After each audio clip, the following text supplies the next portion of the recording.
Au nom de Monsieur le ministre, nous prenons part à cet atelier de validation de l'avant-projet sur le bassin aquifère sénégalo-mauritanien.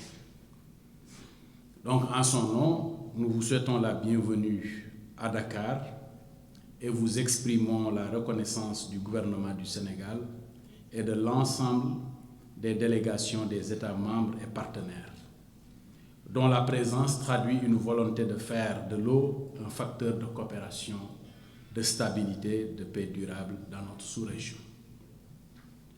Dans un contexte marqué par la croissance de la population mondiale, par l'urbanisation croissante, mais également par le changement climatique et l'évolution des habitudes alimentaires, la demande en eau devrait augmenter considérablement dans les années à venir. Par conséquent, la gouvernance des eaux transfrontalières n'est plus technique seulement. Elle est éminemment politique et touche à la souveraineté des États, à la sécurité humaine, à la stabilité sociale et au développement économique de nos États. Le bassin aquifère sénégalo-mauritanien, partagé entre le Sénégal, la Mauritanie, la Gambie et la Guinée-Bissau, illustre parfaitement cette réalité. Réserve stratégique, invisible mais vitale, ce bassin constitue un socle essentiel pour l'alimentation en eau potable de millions de nos concitoyens, mais également pour l'essor économique de nos territoires et pour la résilience face aux crises climatiques. En guise de rappel historique, on se souvient qu'à la suite de la première évaluation de l'indicateur de l'objectif de développement durable 6.5.2 en 2017, il est apparu nécessaire pour les pays partageant ce bassin de renforcer leur coopération sur cette importante réserve souterraine. Ainsi, un dialogue régional a été lancé en février 2019, suivi de la création d'un groupe de travail régional en avril 2020, et toutes ces démarches ont permis d'aboutir à l'adoption d'une vision commune en 2020, d'une déclaration ministérielle le 29 septembre 2021, mais également d'un protocole relatif au secrétariat du bassin, signé entre l'OMVS et l'OMVG en 2023.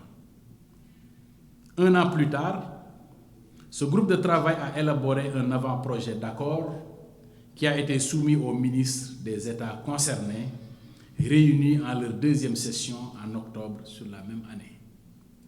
En Slovénie, en marge de la 10e réunion des parties, les ministres ont instruit ce groupe de travail de soumettre officiellement le rapport du projet d'accord aux États pour lancer le processus de négociation officielle soutenu par des consultations nationales qui ont été bouclées en juillet 2025. Mesdames et messieurs, l'atelier régional qui s'ouvre aujourd'hui marque donc une étape décisive, celle où nos États confirment au plus haut niveau leur volonté de préserver l'intérêt collectif et des générations présentes mais aussi futures.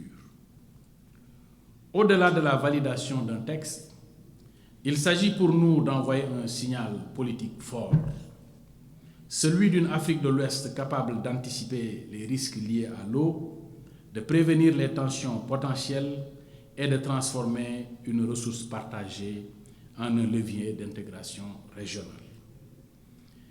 À travers le BAS, nous posons les bases d'un modèle de coopération transfrontalière fondé sur la confiance, la transparence, l'équité et le respect du droit international de l'eau. Le Sénégal réaffirme, à cet égard, son engagement total en faveur de ce processus. Fidèle à sa tradition de dialogue et de coopération, notre pays considère que la coopération transfrontalière est un instrument stratégique au service de la paix, du développement durable et de la solidarité entre les peuples. Nous sommes convaincus que l'accord sur le BAS constituera une référence pour d'autres initiatives similaires sur le continent.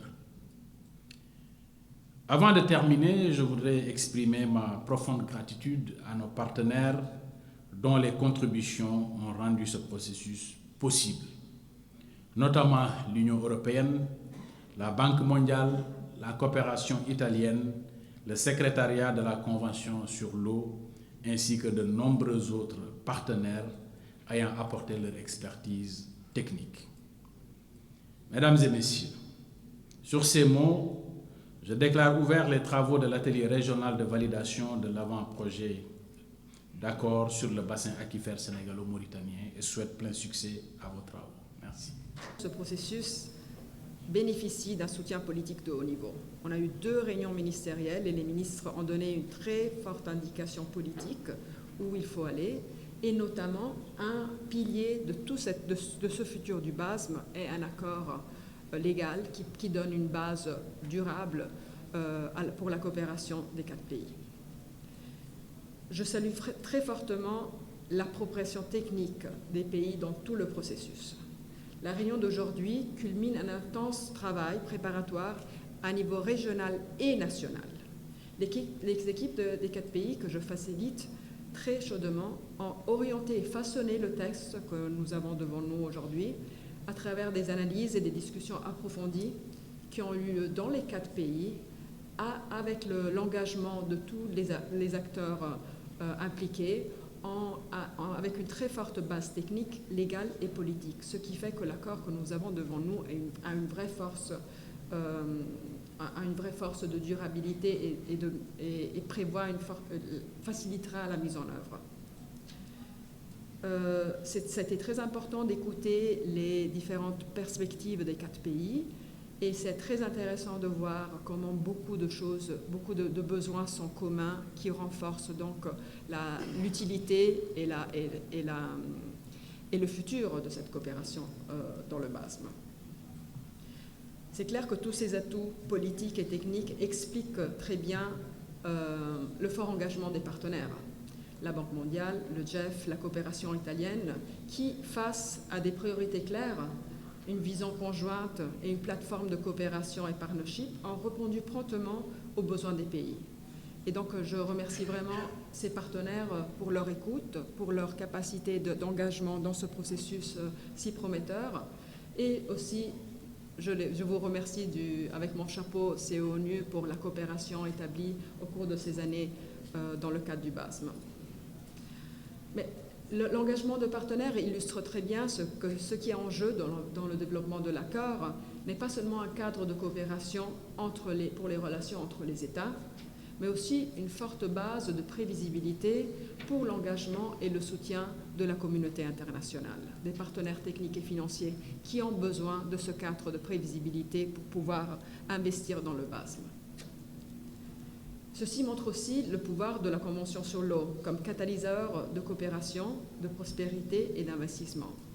Les 4 pays du BASM l'ont bien vu dans tout ce processus et ils ont tout de suite suivi le Sénégal qui a ouvert la porte de la Convention pour les autres pays et le Guinée-Bissau et la Gambie ont, dans ces années d'engagement dans le BASM aussi rejoint la Convention en tant que partie et la Mauritanie n'en est pas loin.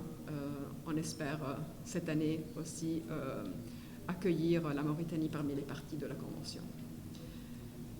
La Convention a montré, non seulement à travers le secrétariat, mais aussi à travers son mécanisme institutionnel, combien il vient à la réponse à l'aide des pays. Je voudrais aussi prendre une seconde de votre attention pour mettre dans une perspective cette réunion. Parce que ce processus, il ne faut vraiment pas l'oublier, c'est quelque chose d'unique, qui a une importance fondamentale pour les populations du BASM, mais même au-delà de ça. Beaucoup d'entre nous ont été, ces 2 derniers jours, dans la conférence préparatoire, dans la réunion préparatoire de la conférence des Nations Unies qui aura lieu en décembre dans les Émirats. Et on a très bien entendu combien l'importance croissante de la gestion des eaux souterraines, qui sont un peu la réserve future du monde en haut.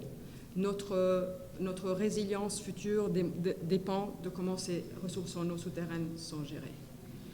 On a beaucoup entendu l'importance de ces ressources pour l'accès des populations, surtout en zone rurale, pour le développement de l'agriculture, pour l'emploi.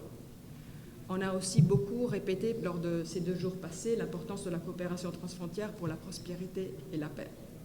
Ce qui se passe dans cette salle est un exemple unique de comment gérer les eaux souterraines de façon coopérative à niveau global. La vision que vous avez sur le futur du BASM est quelque chose d'innovant, pionnier. Il n'y a pas d'autres accords sur les eaux. Déjà, il y a très peu d'accords sur les eaux aquifères. Mais les autres accords existants sur les eaux aquifères n'ont pas l'ambition que vous avez eue dans cette région. Cet accord que nous on discute aujourd'hui est un moment historique du point de vue légal et de gestion sur le futur des eaux transfrontières partagées. Et c'est important de savoir que donc on travaille ici pas que pour les populations des 4 pays qui ont besoin que ce bassin soit mieux géré, mais aussi pour le reste du monde, pour montrer la voie. Et c'est pour ça que c'est important de finaliser cet accord de façon qui soit un accord fort et rapidement disponible pour la conférence de 2026, non seulement pour capitaliser sur tous les efforts qui ont été faits dans cette année précédente et de passer dans la phase de mise en œuvre, mais aussi pour garantir la promotion et la visibilité du processus à travers la conférence, pour que ce soit disponible à d'autres pays, mais aussi pour que les pays du BASM puissent continuer à profiter du soutien de la communauté internationale pour la mise en œuvre de l'accord. Donc c'est important aussi de garder cette perspective sur le futur, parce qu'on passe dans une phase, on regarde déjà à la phase de mise en œuvre. Et avec ça, je termine et je vous remercie pour votre attention. C'est avec beaucoup de plaisir que je prends la parole ici aujourd'hui à l'occasion de cet atelier régional de validation de cet accord sur le bassin aquifère sénégalo-mauritanien. Nous nous trouvons à un moment décisif pour la coopération hydrodiplomatique en Afrique de l'Ouest. Le bassin que vous partagez est plus qu'une ressource géologique. C'est le socle de vie de plus de 20 millions d'habitants, assurant plus de 80% des besoins en eau souterraine de vos 4 pays. Sa gestion durable est donc une condition sine qua non de la résilience climatique et de la stabilité régionale. L'Union européenne est particulièrement fière de soutenir ce projet à travers le secrétariat de la Convention des Nations Unies sur l'eau, et notre engagement s'inscrit dans une conviction profonde. La gestion de ces ressources en eau transfrontalière est un puissant levier de paix, de stabilité et de prospérité. Ce travail d'intégration régionale qui vous réunit ici aujourd'hui est l'aboutissement d'un dialogue exemplaire qui a été initié en 2020. Je tiens à saluer les avancées politiques majeures réalisées depuis la déclaration ministérielle de Genève en 2021 jusqu'aux engagements pris lors de la réunion des parties à la Convention sur l'eau en novembre 2024. Cet atelier de validation est donc une étape cruciale, la dernière étape cruciale avant la soumission de l'accord pour adoption, avec l'objectif ambitieux de le finaliser avant la conférence des Nations Unies sur l'eau de décembre prochain. Je me réjouis également de voir que ce cadre juridique se consolide alors que la Mauritanie a récemment affirmé son intention d'adhérer à la Convention sur l'eau, rejoignant ainsi le Sénégal, la Guinée-Bissau et la Gambie. Je tiens également à saluer l'engagement indéfectible de l'OMVS et de l'OMVG. Vos 2 organisations sont des modèles non seulement pour l'Afrique, mais aussi pour le monde entier. En associant dès le départ ces 2 organismes de bassin au dialogue aquifère, vous avez fait le choix de l'intelligence collective. Votre expertise dans la gestion des eaux de surface est le socle sur lequel nous bâtissons aujourd'hui la gouvernance des eaux souterraines. C'est cette synergie entre surface et souterrain qui fera la force de cet accord. L'Union européenne ne se contente pas de soutenir le cadre juridique de cette coopération, elle mobilise des moyens concrets pour accompagner sa mise en œuvre. Il y a tout juste 2 jours, en marge de la réunion préparatoire de haut niveau de la conférence des Nations Unies sur l'eau, nous avons franchi une étape avec le lancement officiel du projet PROGIRES, projet de gestion intégrée des ressources en eau de surface et souterraine, projet financé par l'Union européenne à hauteur de 15 millions d'euros et par la coopération italienne à hauteur de 3 millions d'euros. Ce projet est le bras opérationnel de notre vision commune. Ce PROGIRES appuiera directement le bassin aquifère sénégalo-mauritanien. Il permettra de transformer les principes de l'accord que vous validez aujourd'hui en bénéfices réels.